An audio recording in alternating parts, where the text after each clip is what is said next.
this event is the fact that SB 91's been passed at the end of last month, and it's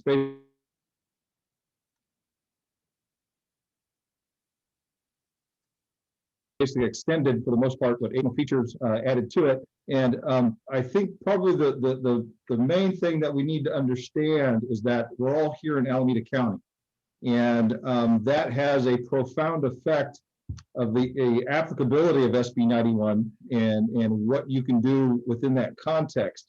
So just let me start off the Alameda County moratorium, which is still in place. It's an across the board, basically eviction freeze on all evictions. So it goes beyond non-payment of rent, as we all know, and it applies to any eviction.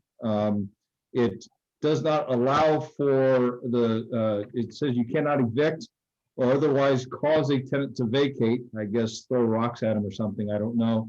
But the bottom line is that tenants are in place in Alameda County, except for a few very narrow exceptions. One of them is that there's an Ellis Act eviction, and that you're removing the rental property from the rental market. That's kind of a difficult thing to do if you're talking about a single family home. Ellis Act is really what we're talking about is apartment complexes going condo or something like that. That's the main purpose of it. But in theory, you could take a single family home off the residential market, although really what we're talking about there is owner move-ins is typically when somebody wants to quote unquote remove a single family home. And an owner move-in technically is not an Ellis Act termination. So owner move-ins in Alameda tenancy. Also, if there's a governmental order or court order that you have to vacate the unit, it's been condemned or something like that, that's a basis to terminate a tenancy. And then the threat to health and safety. If there's something going on that's a threat to health and safety, it has to be an imminent threat. That is another basis to terminate a tenancy currently under the eviction moratorium. Now, the problem with that is whether it's a health or safety issue is up to the judge at the courthouse. And so the judge has been acting as the gatekeeper on what does and does not qualify as a health and safety issue. And unfortunately, it's been a fairly high bar. So tenants being loud or noisy or having parties or parking in the wrong spots, that's not going to get you there. And so absent some direct threat to somebody's safety or perhaps drug dealing or something like that, the court really hasn't allowed a whole lot of actions to be filed. So in that context, in Alameda County, you now have this AB 3088 first, now SB 91. Now, what does that really mean for you? Well, first and foremost, SB 91 is set to deal with non-payment of rent issues. And as I just stated earlier, in Alameda County moratorium, you can't terminate for non-payment of rent. So really, while you're in Alameda County currently, you can't. Yeah. Oh, get a new faucet. Yeah. Okay, just put it in the box, leave it in the box, everything, and then. Sorry about that. I hit your mute by mistake, allowing someone in. So apologies for that. Okay. Yeah. And someone has their microphone on. Could you please mute yourself? Thank you. Okay, so as I was saying, in regards to non-payment or serving a 15-day notice, my advice has been, if you're in Alameda County, to not do that.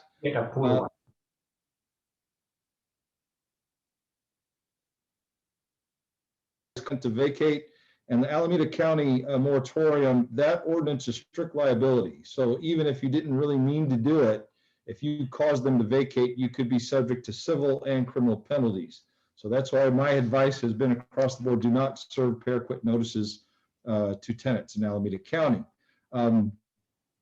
But we do have the SB 91 that allows for the service of a 15-day notice, and most importantly, right now we're in February. There is an informational notice that's required to be given to any tenant who owes from March of last year through January of this year. You need to give them an informational notice regarding the SB 91, and if you don't, you can't in the future serve them a 15-day notice. That future may be sooner than we hope it's sooner rather than later, meaning the county moratorium is set to expire possibly before June 30th. And SB 91 runs through June 30th as far as its protections. The Alameda County moratorium, the way it's currently set, is that it will expire 60 days after the local emergency is lifted. The local emergency is currently not lifted. So in theory, if it was lifted today, we're talking into April before the moratorium ends. However, that would leave May and June available for you to serve 15-day notices on your tenants. So therefore, you want to get out that informational notice to tenants who owe back rent from March of last year through January, get that to them, and the deadline is by the 28th of this month.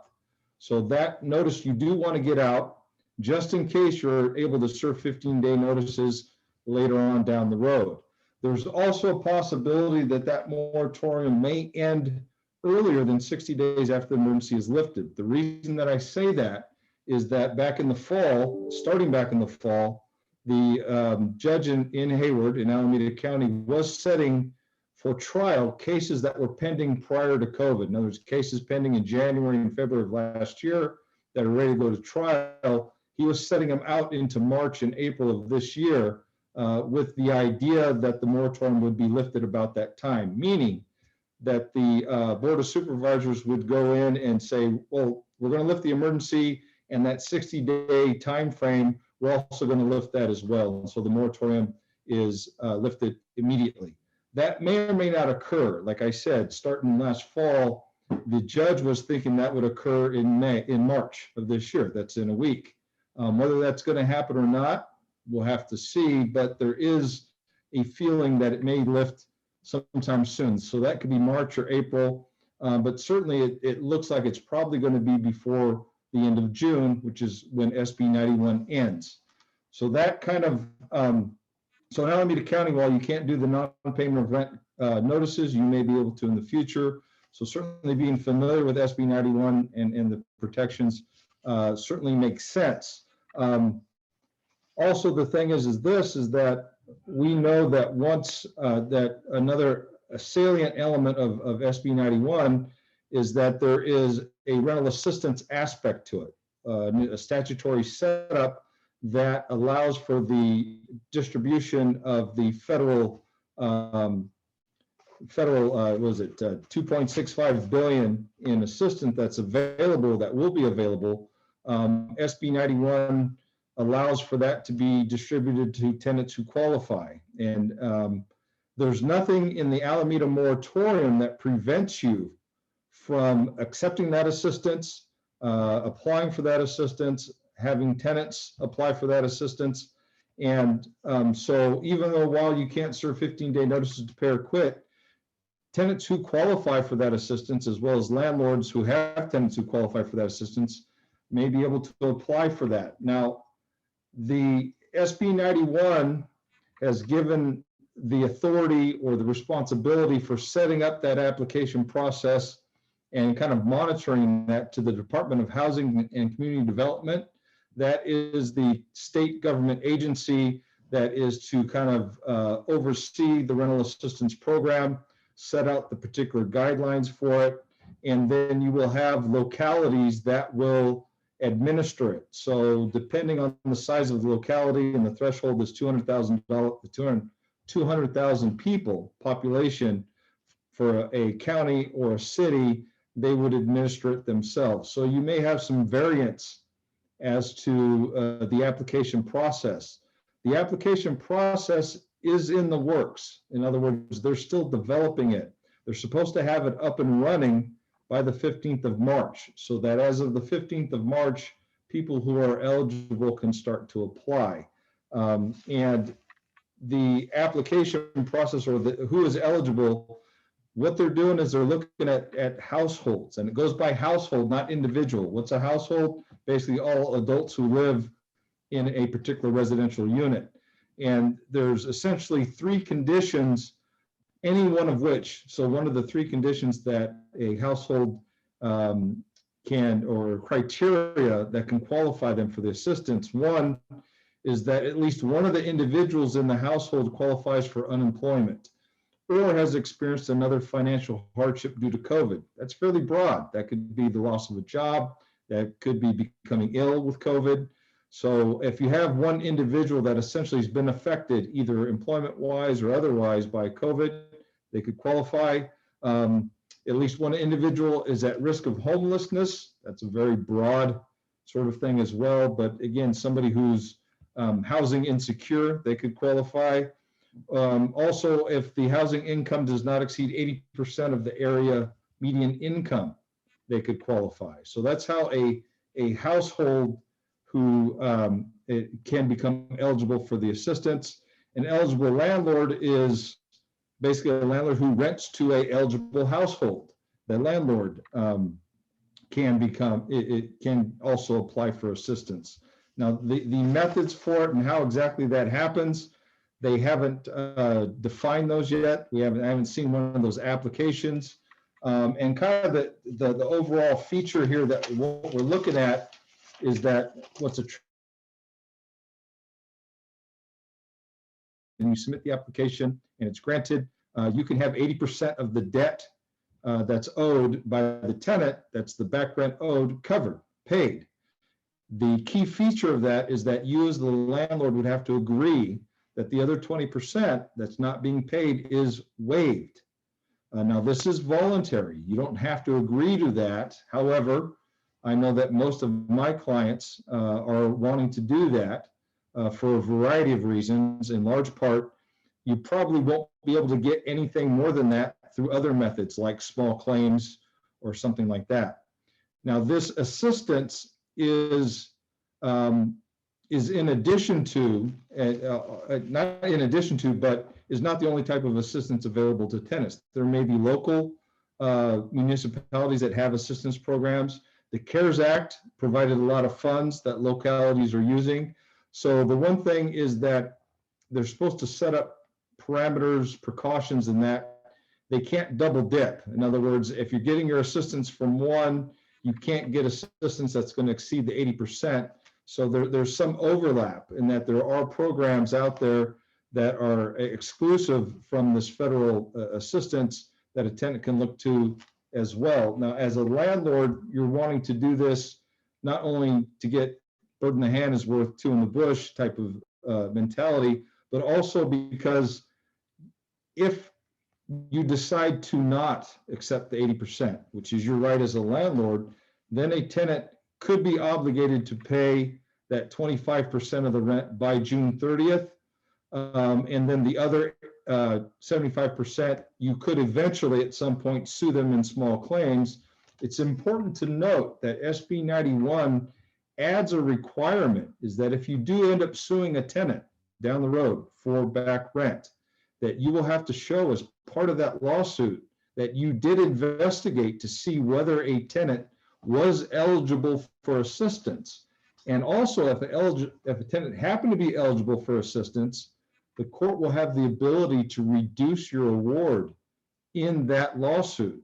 So potentially, so you might as well take it, because if you choose not to take it from an eligible tenant, you may not be able to recover the full amount in a subsequent lawsuit. So it's another way that they're kind of putting out there, take the 80% and be happy with it. If you have a tenant who qualifies and can get that that assistance. So the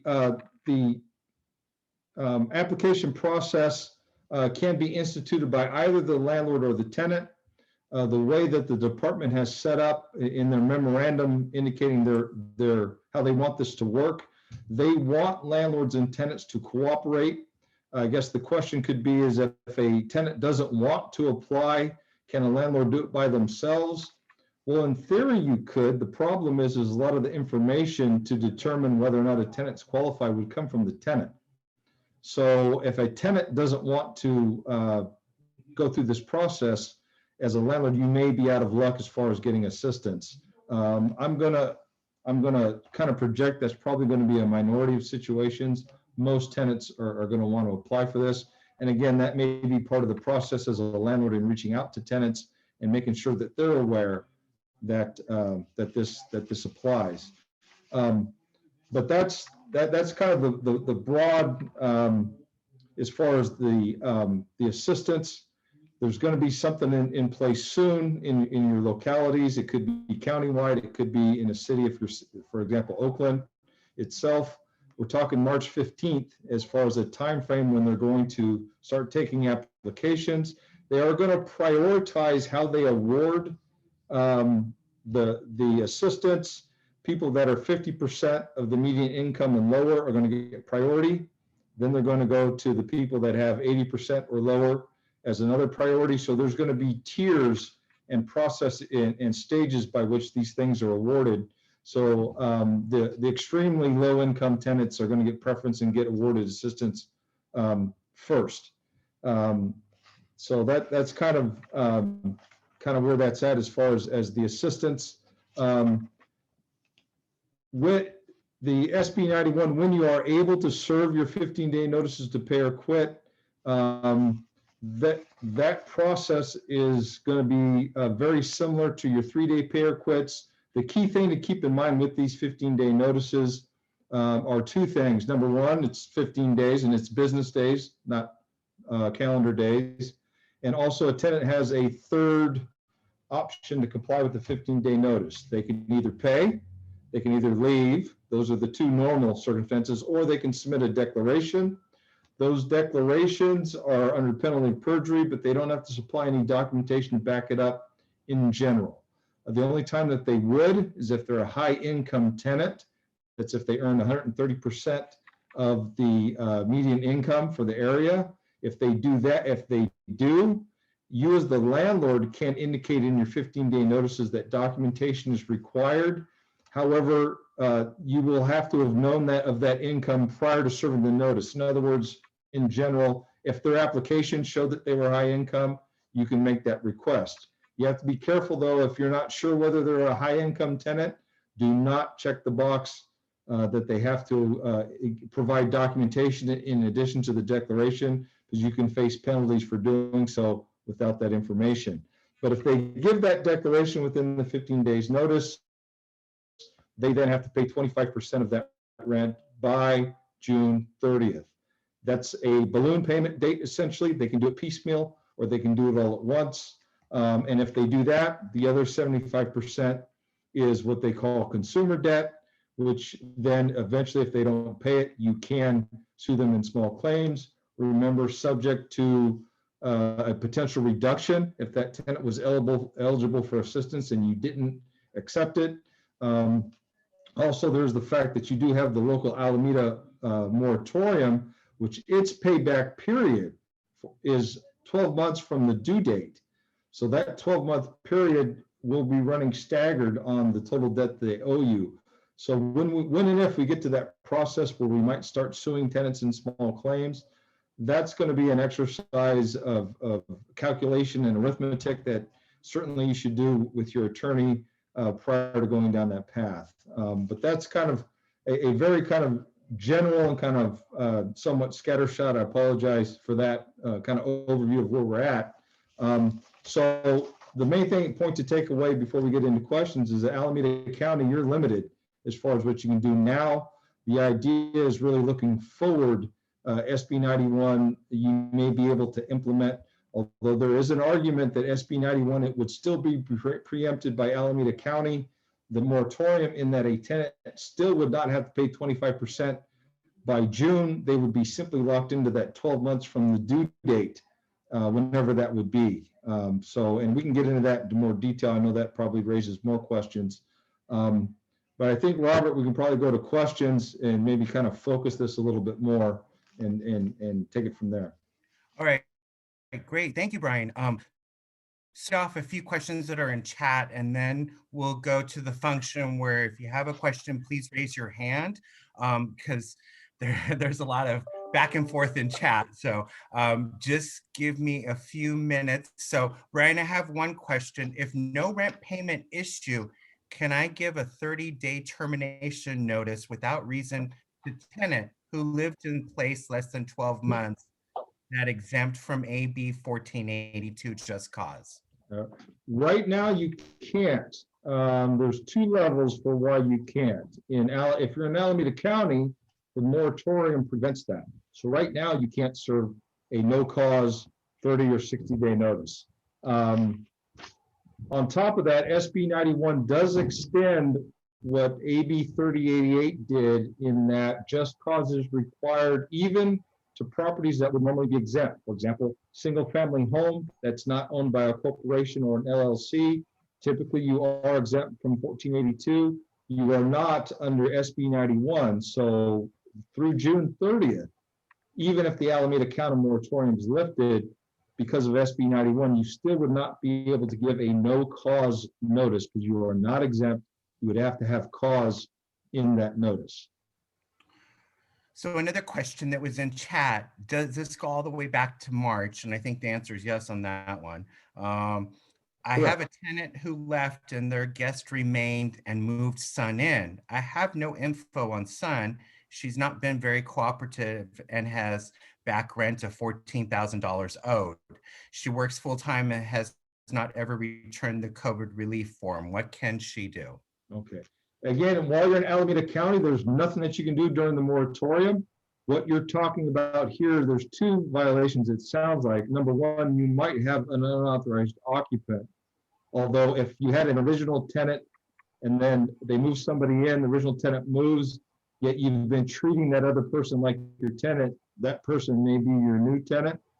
So there's a potential there that you have an unauthorized occupant. That can be cause. We don't get to cause until we get out of this Alameda County moratorium. Or if it's a non-payment of rent situation, clearly then you are treating them like a tenant if you're demanding rent from them. And that could be subject to a 15-day notice. If you have this, again, the 15-day notice applies to rent going back to March of last year through currently. You have the two separate timeframes. You have March through August of last year. That is the protected period. And now you have the transition period that is from September now through June. Those are two separate notices that you would give for those timeframes.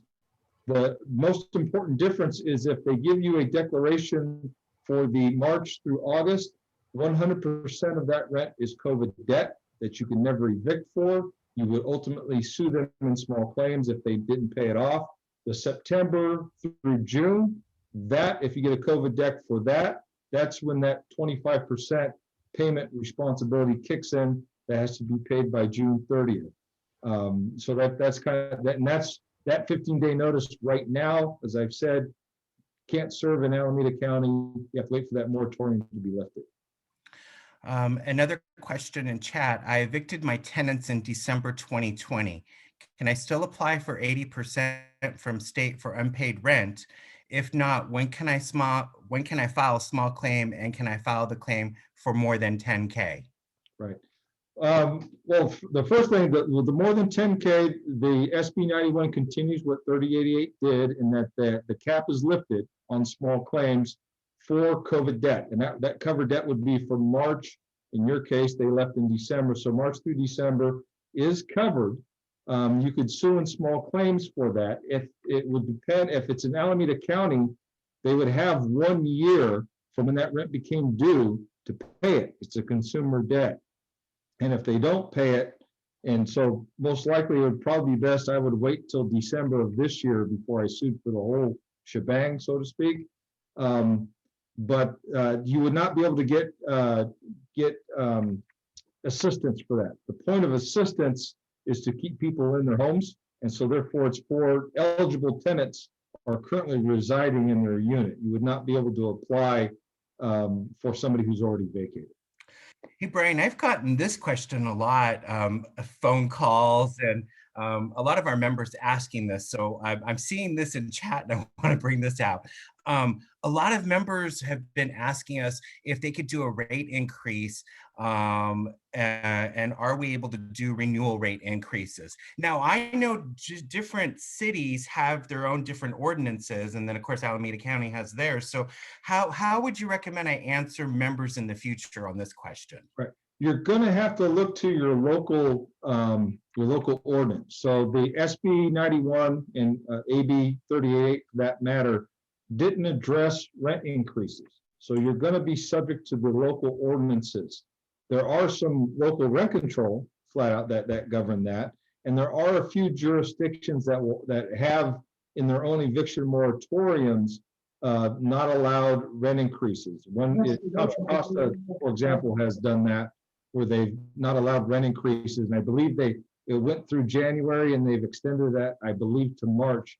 So that's an example of a locality that has put a freeze on rent increases. So it would be literally city by city, county to county in that regards. Alameda County does not have a rent freeze across the board. So you would have to look to the particular city in which you're located to see if that locality has a rent freeze. Other than that, you can increase the rent. You still are subject to, there is the statewide, again, AB 1482 had a rent control element, so that may apply, or you may be in Hayward or Oakland or one of those other cities where the local rent control may apply as far as the amount. If the rent increases are allowed, you still may be capped. It may be capped according to the local ordinance. Okay, great. My tenant left the house in December 2020 with 2 months missing rent. Can I use SB 91 to recover their 80% of the missing rent? No, no. The answer is no. Well, if they've left already, that's a consumer debt that you'd have to pursue ultimately in small claims once their repayment period is ended. Another question, does COVID form have to be submitted each month they do not pay their full rent?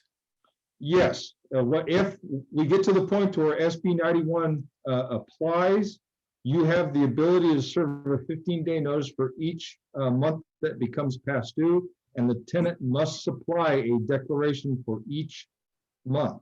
So, and it says that in the notice. If you guys use the CAA forms, which most people do, it has in there, it tells the tenant that a landlord has the right to ask for that declaration for every month.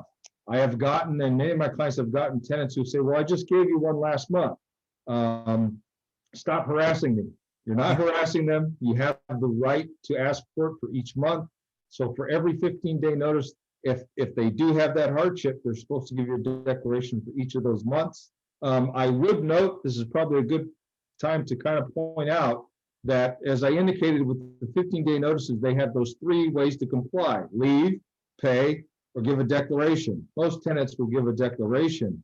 If they fail to do any of those 3, they didn't comply with the 15-day notice, and just like a 3-day pay or quit, it's at that point you can file an eviction for non-payment of rent.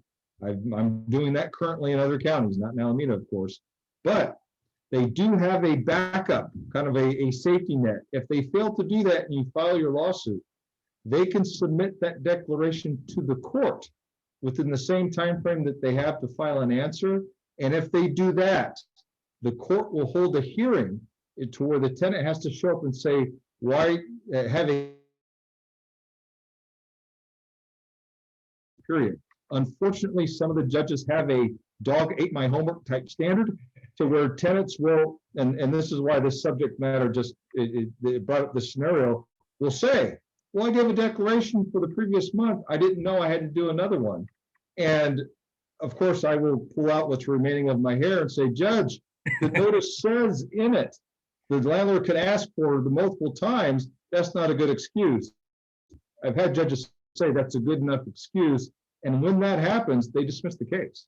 My client's back to square one and have to serve more notices. So they do have a backup. So you're not scot-free, so to speak. If a tenant doesn't comply with the 15-day, they can submit a late declaration to the court. Now, there have been judges who have denied those, have a kind of a stricter standard, but that standard is judge to judge, unfortunately. So just keep that in mind. If we're allowed to serve 15 days in the future, a tenant could still submit a late declaration and get out of it, so to speak. Okay, great. I have 2 people that raised their hands, so I'm going to stop on the chat questions. And Brian, there's a lot of chat questions, okay, so okay. This is a very active group. So, but let me go to, I'm going to ask that Jesse Lynn, you were so kind to wait. So I'm going to ask you to unmute and go ahead and ask your question. Thank you for waiting, Jesse. No worries. Thank you. Can you hear me? I can. Yes. Okay, perfect.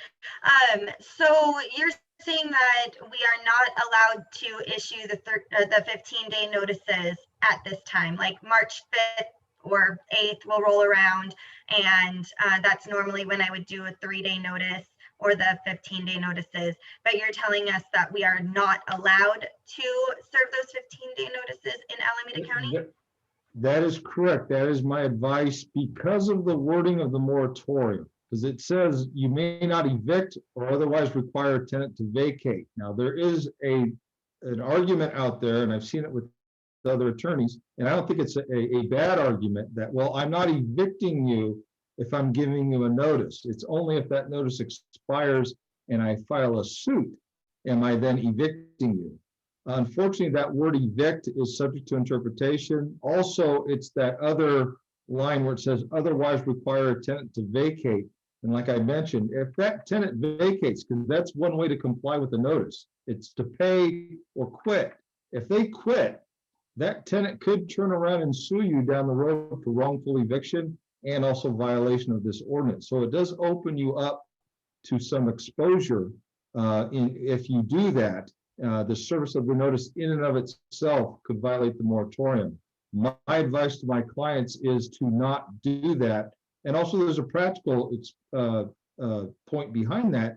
You can't evict anyway for non-payment of rent right now. And so why open yourself to a possible violation of the moratorium if you can't do anything to enforce that notice? In other words, when the moratorium's lifted, you would have to serve a notice at that point anyway for non-payment of rent. A notice served during the moratorium, and this is expressly stated in the moratorium, any notice served in the moratorium is void. It's a defense to any eviction if the notice was served during that moratorium period. So there's a variety of reasons why I'm saying don't do it.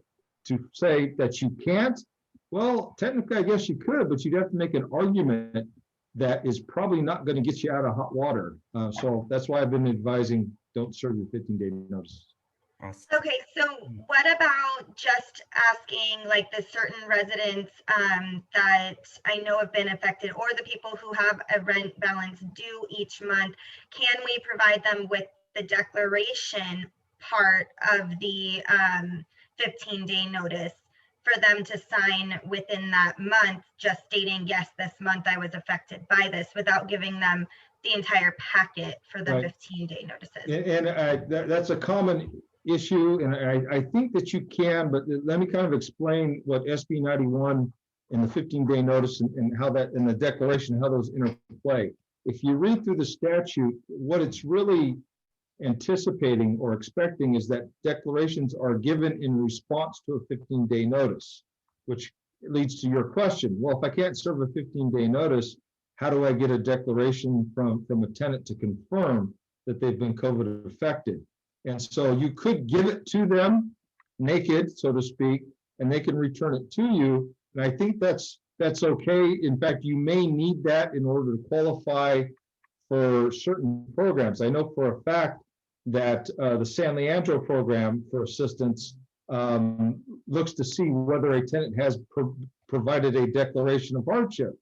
Well, now you're getting in a chicken and egg thing. So to answer your question, I think you can do that. You just have to be careful that you just explain to the tenant, this is just for informational purposes. We just want to confirm that you're experiencing hardship. And so here's this blank form. You're not serving it with a pay or quit notice. And I think that would be sufficient. Also, I would note, there are plenty of tenants out there that are reading this law or becoming aware of it and on their own walking in with a declaration and paying 25%. That's not what the statute anticipated. It anticipated these are all landlord initiated and then a tenant responds. I think I've told those clients that experience that, tenant gives you a declaration, treat it as if they gave it in response to a notice for that particular month and just move on to the next month. That's fine. So I think you can do that. You just have to be careful that you're just telling, look, this is informational. I'm not demanding that you pay, and I'm not demanding that you move. This is just so I know that you're affected by hardship. And it's purely voluntary on the tenant's part as to whether or not they give you that form back. So Roberta Thomas, hold on. I'll unmute you here shortly. I want to get to Cheryl, iPad 4. I'm asking you to unmute and go ahead and ask your question. Then I'll get back to you. Okay, Roberta? Thank you. Go ahead, Cheryl. Okay. So if you've already given the 15-day notices up to this point with the COVID relief and the total amount due, do you just stop giving the notices as of now? Yeah, I would advise not to give them for all the reasons that I've indicated. And there's nothing wrong with not serving a pay or quit notices. Pay or quit notices are always voluntary, discretionary. And you can in the future serve for multiple months. So if we do get to the point to where, let's say in April or May, we can serve 15-day notices in Alameda County, and let's say you haven't gotten a declaration since December, then you could serve for January through April in one notice. That's fine. And if they give you a declaration, they've given you a declaration for all those months. So if what I've indicated is if you happen to serve for multiple months and you get a declaration, consider that declaration for all the months that are in that relevant notice. That would be my advice. So you can wait, you could hold off and serve for multiple months in the future. So I'm the one that I had 3 tenants, 2 tenants, and then a third one that was added to the lease. I never got the keys back. I didn't even know they didn't pay because it was direct deposit because it's low income. And they just skipped away in the night during COVID and left this other family in the house that is not, they're nurses and I see them go to work every day. They're just not paying. And I don't have any information on them other than because I guess she moved her son and his girlfriend in and she's not even there anymore. I've never got the keys back from the person that I had the lease with. Right. Well, that's inherent in non-COVID situations, a problem, to say the least. And so you're left with the question, who's your tenant? The person that left and left other people in there, they're still technically in possession of the property because the people that are there took possession under them is what we would say. So that's how because the people that are there aren't trespassers. They're not squatters. They came into possession with the permission of your tenant. So the tenant who is choosing not to live there is still rent responsible. As far as the people that are unauthorized that are there or aren't your tenants, it's questionable as to whether or not they're financially responsible, but that would end up with a non-payment of rent notice addressed to your tenant who may not actually be there with a lawsuit with that person's name on it for eviction. That's how that would kind of play out. And this is kind of beyond COVID. The question is you'll get that tenant who will get upset. Why'd you name me an eviction? I'm not there anymore. And we have to make the argument that no, legally you're entitled to possession. That's why you're a valid defendant. You're just not exercising that right. So you just kind of go off with the best information that you have. This is really kind of a non-COVID situation. It's just, I had a tenant who left but didn't give me keys, didn't terminate the tenancy, and there's somebody else there. What do?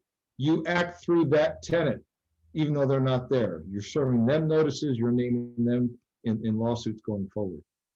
Awesome. Okay, so I know there's many of you with questions. So Brian, and we do want to cut off at 1 o'clock because we want to be sensitive to everybody's time. I'm going to move quickly through them. So try to ask your question, make sure your question isn't answered. Brian, are you okay too? Maybe if we don't get to all the questions in chat, I can email you those. And sure. Okay, and I'll follow up with everybody later. But Roberta's been very patient, and I'm gonna thank you for waiting, Roberta, and I guess you unmuted. So, okay, there you are. Go ahead and ask your question. Thank you for waiting. Okay, my question goes way back to the beginning of your presentation. And it addresses whether or not owners of a single family residence may give the tenants a 60-day notice to move because they want to sell the property. Okay. Is selling the property just cause? The answer is no, it's not just cause.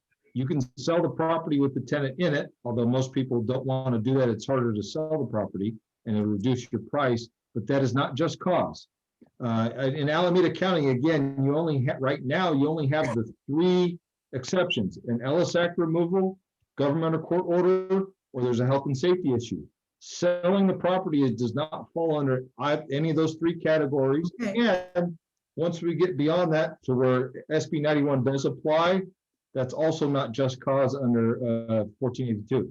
So selling the property is not just cause. So you won't be able to give a 60-day notice for that reason until after the just cause requirement's lifted. Okay, I'm gonna go to a question, and Karen Knox, I see your hand raised, so I'll get to you next. I want to get to Rob Barwick asked an extensive question. I don't want to repeat it and not say it correctly. So let me get to you, Rob, and I'm going to unmute you and go ahead and ask your question. So give me a quick minute. There you are. I'm asking to unmute. Okay, go ahead, Rob. Oh, there we go. Sorry about that. I'm not sure if my microphone's working. There you go. I can You're hear there. you. You can hear me? We can Okay. hear you. So I have one single family home with a family that's been in it for about 15 years. They've had employment issues before and they've gotten behind, but I've always worked with them and they've always made good. I don't charge them any late fees. We just kind of work through the amount of the rent. Uh-oh. I think I've lost audio. I think we did. Oh, there he is. No, Rob, are you still there? I see that your audio is on. Okay. Okay, so Rob, if you can hear us, we'll come back to your question. Let me get to Karen Knox. So Karen, I'm unmuting you. Go ahead and ask your question. Karen, you have to unmute yourself. There you go. Thank you. Part of my question was answered a couple questions ago, so thank you for that question. We had given some tenants a notice to a single family home prior to the end of the year before all of this came into effect. The tenants are still possibly willing to go ahead and move, but are asking for relocation assistance, single family home in San Leandro. Is there anything to preclude the tenant and the landlord from working out an agreement like that? There's not technically, and I say technically because again, you have to be careful about making a tenant vacate. In other words, you have to be clear that this is voluntary, that the tenant is aware that they don't have to vacate. So what I've advised, it kind of essentially these are akin to buyout agreements that you would see in a rent control jurisdiction. So this would be countywide. My advice is to be sure that the tenant has been provided a copy of the Alameda moratorium, has been notified of their rights under SB 91 at this point, and that what they're doing is voluntary. That's something that should be put in writing, where they're acknowledging that they've been advised of their rights, that they're doing this voluntarily, and then under whatever terms that you can negotiate. If they're wanting a certain buyout and you're able to agree on an amount, you would do that, they would sign it, and they would vacate. The reason is, and I'm cautious by nature, is that if a tenant, if you don't have all of that, and that tenant comes back later and says, I was duped, I didn't know I didn't have to leave, they lied to me, they said they were allowed to do this, whatever. You want to have that in writing, indicating, look, I let them know everything, and it was in writing, and they acknowledged it. And so this was purely voluntary because the law does not restrict these types of agreements. A voluntary agreement like this is valid, is legal. The problem is being able to prove that it was in fact voluntary. And by voluntary, you want to show that it was knowing. The tenant did this full well knowing they didn't have to do it. That's been my advice. Brian, I'm trying to go back to Rob Barwick. I don't know if you're able to hear me. If not, we can get back to that question, or if we can move on. Okay, so it doesn't look like he is able to come on. So I see Al. Al, give me a quick second and I'll unmute you here. Give me a quick second and okay, go ahead and ask your question, Al. We want to check with you. We have single family rental houses in San Joaquin and Stanislaus counties exempt from AB 1482. They don't have county moratoriums. Can we serve 60-day notice if we want to sell the houses? No, the SB 91 makes that just cause apply to them. So through June 30th, just cause will be needed to terminate the tenancy. So wanting to sell is not just cause. So yeah, so SB 91 applies where you're at, and that does require just cause through June 30th. Okay, let me go back to questions here. Wow, there's a lot of questions, Brian. I can imagine. Oh, okay. Al, we want to make sure that we get to everybody's What if questions. the owner wants to move in? That is just cause, but you would need to put that in the notice that it's an owner moving.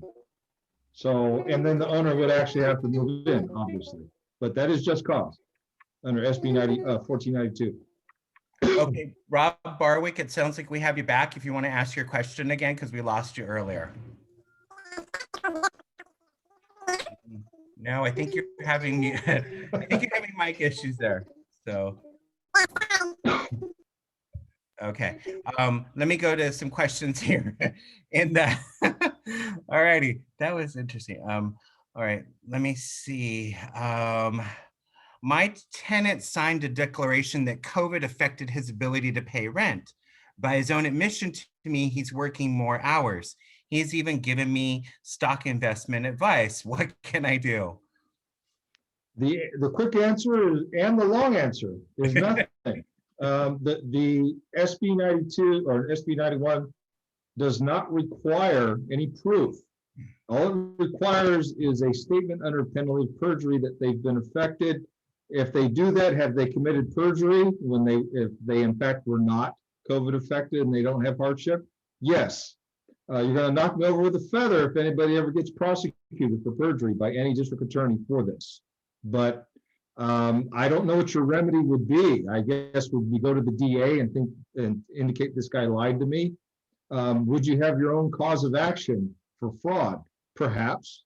But that's probably a very expensive way to go with probably not much of a great result. But the bottom line is they can pretty much, with impunity, give you those declarations, and there's really looking behind the declarations going to be difficult at best. Okay, someone has their hand up and it says iPhone. So I'm going to unmute iPhone and go ahead and ask your question. And there you are, sir. Okay, I see you. Okay. Hi. Can you hear me? We can hear you. Yes. Okay. My question is, we're trying to get these tenants after March 15th, we're going to get more information on how they can pay the 80% through the government. I mean, how do I direct my tenants to that? Do I have them call that 1-833-422-4255 number, or that's really where my question lies. Yeah, and you would point them to whatever locality is going to be administering the assistance. It may be the city, it may be the county, depending on the population. The Department of Housing and Community Development, their website has some information as well, but it's going to depend on where you're at as far as who's administering it, and then that's who would provide the application, would provide the relevant agreements and that sort of stuff. So it's a bit of a search right now, but you would direct them and yourself. You're free to obtain the necessary information and application and give it to the tenants. You're free to do that. And you can't force them to follow up, but hopefully they will. So I see a question from, and I hope I don't say the last name incorrectly, but El Peralt, I'm unmuting you. And then David Bond, I see you're next. Okay, so just hold on. Thank you. Go ahead. I'm sorry, your last name if I said it wrong. My apologies. You have to unmute yourself. I'm sorry, I couldn't figure out how to raise the hand. No worries, no worries. Okay, Hi. so we had a tenant that we were already in the process of evicting before the shutdown. We were up to posting the rent. Where can we start or finish with that eviction, and can we go back and apply for the SP on that loss of rent too, the SP 91? I don't believe if you've already have a judgment against them that you can do that. If this was a judgment that entered and you had a writ prior to the shutdown and prior to the moratoriums, those are current, and this is Alameda County, correct? Right, that's correct. Yeah, those are currently stayed. In other words, the lockout, the execution of that writ is stayed through the end of March right now. Okay, They've been moving that goalpost, and right now it's at March 31st. So really, if, let's say that is when it's lifted, you can then, your lockout will be sometime in April. And so you would have to follow up with the sheriff and make sure they still have the writ, and they may need to go out and repost. But they should execute it once that's lifted. To go back and look for rental assistance, I think you would have to reinstate the tenancy, which means you'd have to vacate that judgment and have some sort of agreement by which they're going to apply for that relief. The problem is enforcement. Let's say you do all of that, yet they fail to follow through.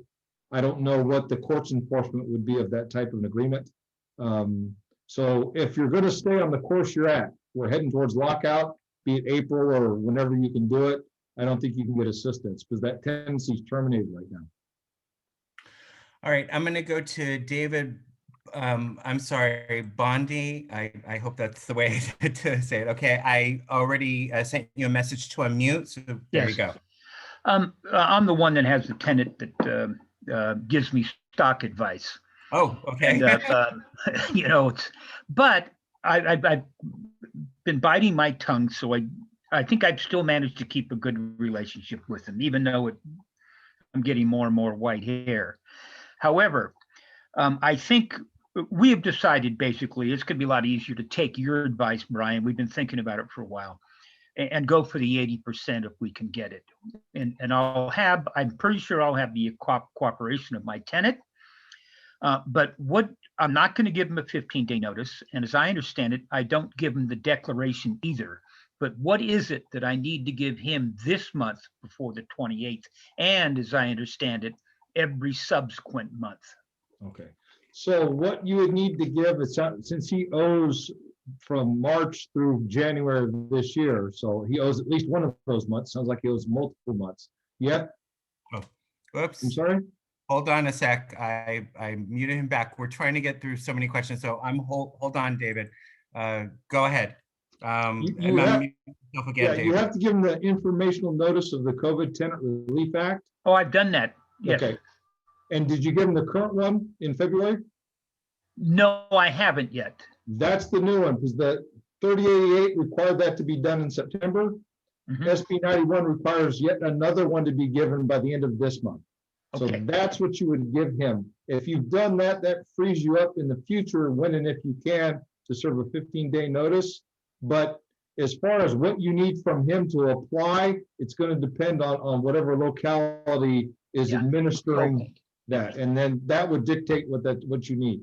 But do I give him that notice every month or just the once? You only have to give it to him by the end of this month. That's it. That frees you up to serve him in the future. So yeah, once you have this one, you're good. Thank you very much. Brian, that's the 405 notice, correct? Yeah, I believe so. Yeah, CA 405. Yeah. I could definitely send that to everybody too. So everybody, it is 1 o'clock and I know we did start a little late. Brian, can we ask you one more question? And then if you're okay, I think you said that you wouldn't mind answering some of these questions offline and I'll send them to you. And, sure. Okay. And they can call the office too if they want to do that as well. Okay, so I can, we are recording, everyone. I forgot to mention, we did record this. So I will follow up with the recording. And Brian, if you're okay, I'll send your information to everybody. And if they want to follow up, okay. So perfect. So let me find one more question here that we can ask. And then again, I want to be sensitive to everybody's time. I'm very sorry. I know there's a lot of questions. Let me see. I understand tenant has no responsibility to pay 25% for March through August, but from September on, the tenant did not pay 25%, then the government will pay 80% of the entire rent owed or 80% of the 75% of the rent. Sure. No, those percentages fly all over the place. Yeah. So, yeah. So if a tenant gives you a declaration in response to a 15-day notice, or like I said, some proactively gives you the declaration, that 25% is due. It was January 31st. Now it's due June 30th. So September forward, if they give you that declaration of hardship, that 25% is due June 30th. They can do it piecemeal, peck away at it, or they can give you everything on June 30th. So if they haven't paid since September, it'd be 25% of September, October, November, all the way through June. If you got that far, would be due on June 30th. If they get assistance, the assistance would be 80% of the total rent, and they would have no obligation to pay 25% anymore because that 80% is the alternative. In other words, they're paying the 80%, you're forgiving the other 20%. There's no obligation to pay the 25% at that point. Great. Good. So just so everyone knows, I copied all your questions that were in the chat. So I have those. I will send off a follow-up with the recording of this event along with Brian's contact information. And let's give a big round of applause to Brian for all the information he provided. It was a wealth of knowledge. And I apologize we couldn't get to everybody's questions. There was just so many, but I hope this all helped you and put a little bit mind at ease here. And please follow us on our website. Again, Sandy and I will follow up. Brian, thank you so much. You guys are very welcome. Thank you, Brian. That was fantastic. Thank you. You got it. Great. Anytime. All righty. Thank you, everybody, and have a great afternoon. And we look forward to seeing you in a future event. Take care.